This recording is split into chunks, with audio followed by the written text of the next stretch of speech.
Just believe. That's what my heart's telling me.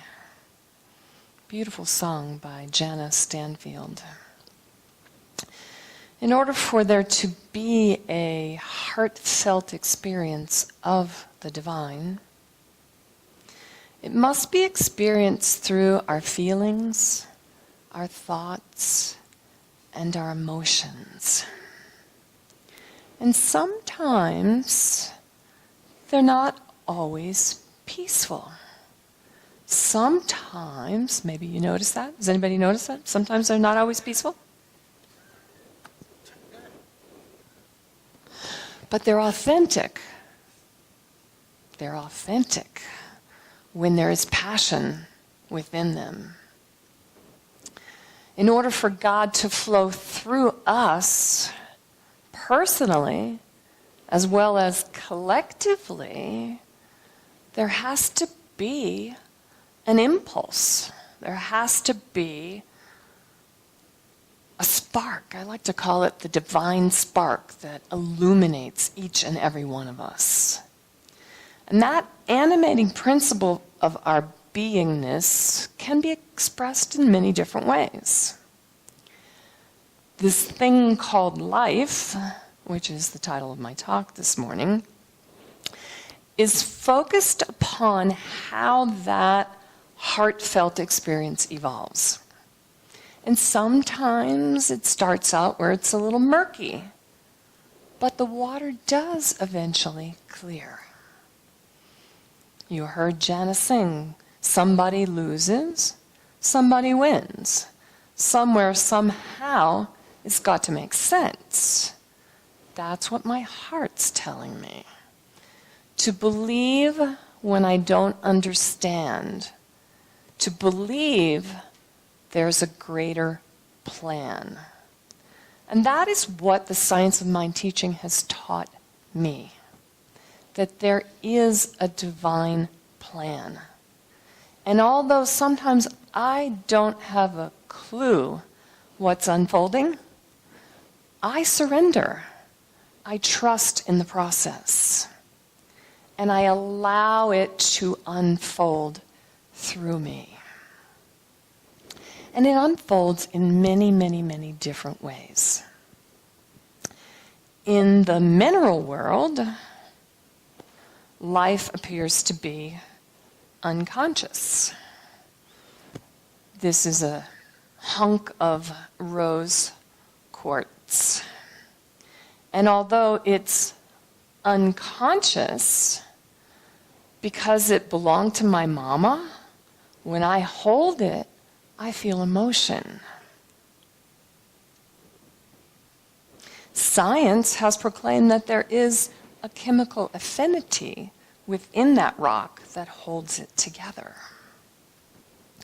And many proclaim healing, protection, all kinds of different things that can happen through the minerals. In the animal world, it's what's known as a simple consciousness. And there are different degrees of that livingness within the animal world. For instance, a dog is smarter than a fish.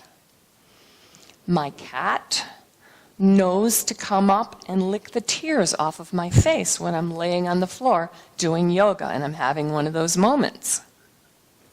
So there is something at work within all of this, some underlying principle.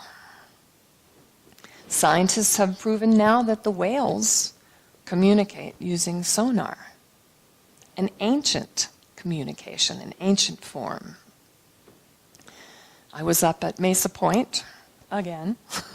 I love that place.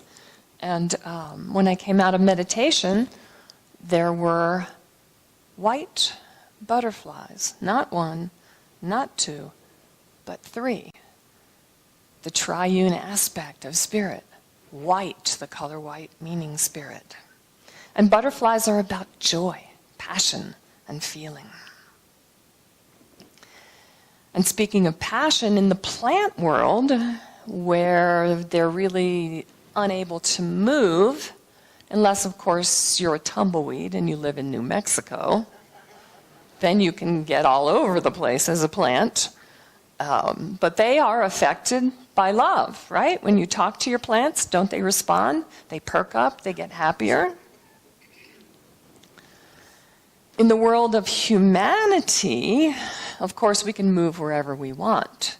And we are the only species on the planet that has the power to choose. What a gift that is. So Dr. Ernest Holmes teaches us that life, then, is that quality of being, swimming through all, which enables anything to be what it is. So imagine for a moment the relationship between the fish, a rock, and the water in a stream. The fish moves in search of the food. The water moves according to the tides. The rock, although it doesn't appear to move, becomes softer. The edges become softer as the water moves across it. So the fish, the rock, and the water are all in tandem. They express differently, but they're within that same creative field.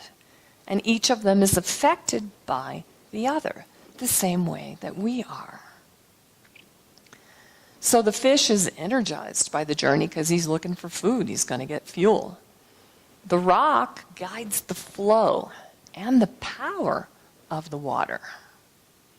And the water, like spirit, provides the vehicle for the journey. And water, of course, metaphysically represents spirit. So in our worldview, according to our understanding of life, our rocks determine the flow and the power of spirit within us. How big is the rock you need to surrender? Is there resistance? Or is there a heartfelt connection to the divine? In the spirit world, of course, life is expressed as cosmic consciousness. And it is experienced in all levels of beingness. And when we expand our greater conscious awareness and we are in harmony with that oneness, our individual understanding deepens. And that's when the heartfelt experience of the divine becomes possible. Sometimes time will actually stand still. Early on my spiritual path, I went to the beach to meditate, which is one of my favorite places. And when I left, I turned to look back where I had been, and it was like a postcard. Everything just stood completely still. And when that happens, you feel that peace that surpasses all understanding come over you. So although we can't always understand the vastness of the divine,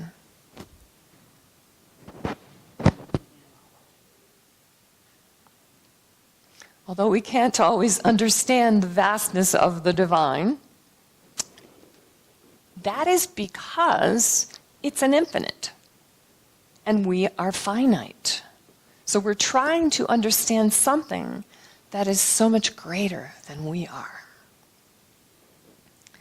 And Dr. Holmes helps us with that by teaching us that there is only one life, one presence, and one power in the universe. We are created from this ultimate source. And within this incredible experience called life, there is an underlying principle of unity, a natural order of things. And that is what we refer to in this teaching as love and law. So love is that universal power, God, Buddha, Allah, whatever you choose to call it. Law is simply the way it unfolds through our experience. So love is the healing, motivating power of the universe. Law is the pattern at the center of divine operations. Did any of you ever play that game when you were a kid, Operations, where you got to put the things wherever you wanted them? So if we think of life as that operation where we can put the healing wherever we want it. We're all connected within that oneness. But each of us moves in a unique direction. And that gives us the opportunity to go deeper within our own consciousness, to listen with an open heart and an open mind. Everything in the universe is on purpose, even though it doesn't always look like that around us. And when that happens, it's up to us to simply affirm, I choose peace instead of this. Let's say that together. I choose peace instead of this. So the Great Spirit moves through all of creation, expressing differently within each experience, yet unity is the underlying principle. Janice Stanfield sang in the song, "This thing called life doesn't come with a roadmap. Maybe we're on the way to the same destination, only we're following different paths." Imagine how boring life would be if everyone was exactly alike. So the time to stand in a new way is upon us, to envision a new earth coming into expression, to feel the unity, the peace, the love, the light, and the harmony, and to act as if it is already happening. Peace is possible within our lifetime, but it can only happen when we have peace within our own hearts. We are coming together, even though it doesn't always look exactly like that. It's important to remember that in order for the darkness to be healed, it must move into the light. And out of that chaos comes creation. One man's trash is another man's treasure. One woman's victory is another's defeat. Some have wealth we can't even measure, while others have nothing to eat. When I heard her singing that verse in the song, it reminded me of an experiment that I heard about quite a few years ago, where they took people from all different walks of life, put them on an island, and gave each person exactly the same amount of money. And they went back a year later, and everybody was in the role that they were in before they left to go to the island. So wherever we go, we take our consciousness with us. Are we willing to release what's not working? Are we willing to see ourselves as we are? Can we begin to live in agreement with one another? When we begin to shift towards that new belief system, we are exercising our divine imagination. And that sets the law of the universal power in motion. My mentor, Dr. Arlene, used to always say, I plant the seed, God grows the tree. God has the hard part. So all I have to do is build a consciousness that supports whatever it is I choose. I don't have to figure out how it's going to happen. I just have to surrender, and I have to believe. I have to embody the consciousness that supports the belief coming into expression. Jesus, the great master teacher, taught us, when ye pray, believe that ye have, and ye shall receive. He didn't say believe and you will immediately have. There is a natural law, a natural order, a natural evolution, a natural process of building up the consciousness that supports our belief systems. And that operates within the cosmic law. There's no limit to the possibility of expression. But it's up to us to create a reality for the new earth. So how do we do that? Well, we start by building a consciousness that supports our imagination. And so on the way up to Mesa Point, there were 3 wise men ahead of me on the trail. How did I know that they were wise men? Because I passed them and I went into my little sacred space and they didn't follow me. So they left me in peace to do my spiritual work. And the wise men, of course, represent accumulated wisdom and experience of the soul. So even though we don't fully understand, we trust. We use our imagination to bring us messages, to guide us towards what it is we need to know. And the wise men brought gifts of gold, frankincense, and myrrh. And gold represents the riches of spirit. Frankincense, the beauty of spirit. And myrrh, the eternality of spirit. So we must choose to be receptive before it can manifest through us. Some dwell in the finest castle, while every moment they live in doubt. Some find their heaven in the space of a 4-foot cell. So life isn't about sacrifice or misery or righteousness or poverty. Holmes says that inspiration without application is hallucination. And you wouldn't believe how many mushrooms there were before I found that quote. When we look at life through the eyes of a kaleidoscope, so many possibilities that can come forth. Can we envision this thing called life as already complete in the mind of God? That's what it takes for it to enter into our realm of experience. So the things that are seen in the physical world aren't made out of things out there in the land of effect.